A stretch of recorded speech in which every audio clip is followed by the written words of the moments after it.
ॐ अज्ञानतिमिरान्धस्य ज्ञानाञ्जनशलाकया चक्षुरुन्मिलितो येन तस्मै श्रीगुरवे नमः। गुरुब्रह्मा गुरुविष्णु गुरुदेवो महेश्वर गुरु साक्षात् परं ब्रह्म तस्मै श्रीगुरवे नमः।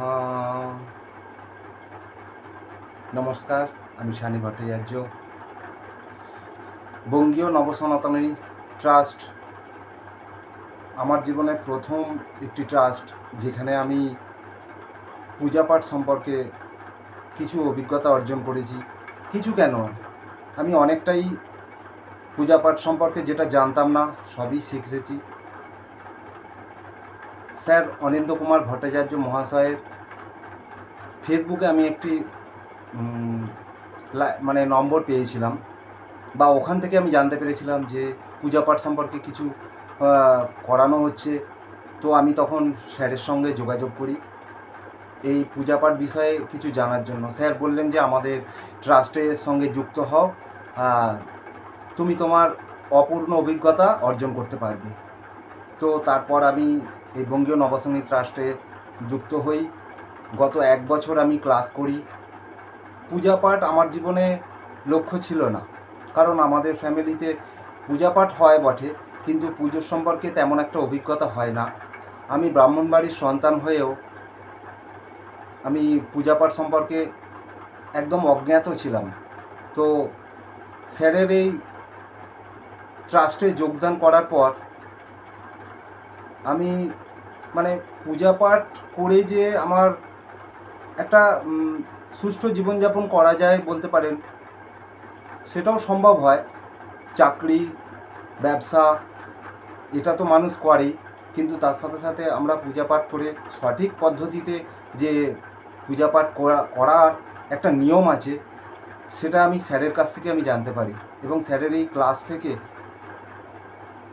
ক্রম অনুযায়ী, যেমন আচমন, বিষ্ণুস্মরণ, এইভাবে ক্রম অনুযায়ী যে পূজাপাঠ করা হয়, সেটা আমি অন্যান্য ব্রাহ্মণদের হয়তো দেখেছি, কিন্তু এই যে পদ্ধতিটা, যেভাবে পূজাপাঠ করার যে নিয়ম, সেই পদ্ধতিটা উনি একদম হাতে ধরে ধরে শিখিয়েছেন। শুধু আমি কেন বলবো, এই ট্রাস্টে আরও যারা যোগদান করেছেন ওনারাও এই স্যারের কাছ থেকে যোগদান করার পর যে অভিজ্ঞতা অর্জন করেছেন, ওনারাও বলতে বাধ্য যে আমরা যেটা আগে শিখতাম তার থেকে আমরা অনেক গুণ শিক্ষা স্যারের কাছ থেকে আমরা পেয়েছি। পূজাপাঠ পদ্ধতি, যে পূজাপাঠের যে পদ্ধতি, মানুষ তো বিভিন্নভাবে পূজাপাঠ করে ফেলে। পূজা করার আগে যে নিয়ম, যেমন গঙ্গা স্নানের পদ্ধতি কীরকম, আচমন আমরা যে করি, বিষ্ণুস্মরণ যে করি, আমরা তো আচমন করার সময় আমরা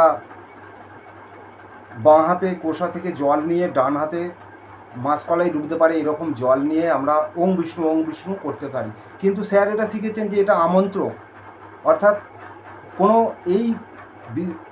যখন আমরা আচমন করব, সেই জল পান করার সময় আমরা কোনো মন্ত্র উচ্চারণ করব না। এই শিক্ষাটা আমরা অনেক পূজার জায়গাতে আমরা এটা দেখি না, সেখানেও সব ব্রাহ্মণরা এইরকম জিনিসটাই করতো। তো স্যারের কাছ থেকে আমরা এই শিক্ষা পেয়ে ধন্য, আমার জীবন ধন্য। আমি যদি পূজাপাঠ নিয়ে নাও থাকতে পারি, আমি নিজের কাছে অন্তত এইটুকুনি অভিজ্ঞতা পেয়েছি যে স্যারের কাছ থেকে এই শিক্ষা পাওয়ার পর আমি অন্তত বাড়ির পূজাটা অন্তত করতে পারি। সত্যি কথা বলতে পূজাপাঠটা আমার লক্ষ্য বটে, কিন্তু পূজাপাঠ আমার নয়। আমি চাকরি করি একটা প্রাইভেট কোম্পানিতে, তো সেখানেই বেশি সময়টা দিতে হয়। কিন্তু স্যার বলেছেন যে তুমি এটা শিখে রাখো, এটা তোমার জীবনের লক্ষ্য না হলেও তুমি যেহেতু ব্রাহ্মণ সন্তান, এটা শিখে থাকলে তোমার ভালোই হবে। সত্যি স্যারের কথা একদম নিশ্চিত। আর স্যার যেভাবে শেখান, আমি কেন বলবো, আমাদের ট্রাস্টে যারা যুক্ত হয়েছেন সবাই খুব ভালোভাবে শিখেছেন। আমি চাই আপনারাও খুব ভালোভাবে এই ট্রাস্টে যুক্ত হয়ে সুন্দরভাবে সঠিক পদ্ধতিতে পূজাপাঠ শিখুন। আর কিছু বলবো না, আপনারা যুক্ত হন, দেখবেন আস্তে আস্তে আপনারাও শিক্ষা গ্রহণ করবেন। নমস্কার।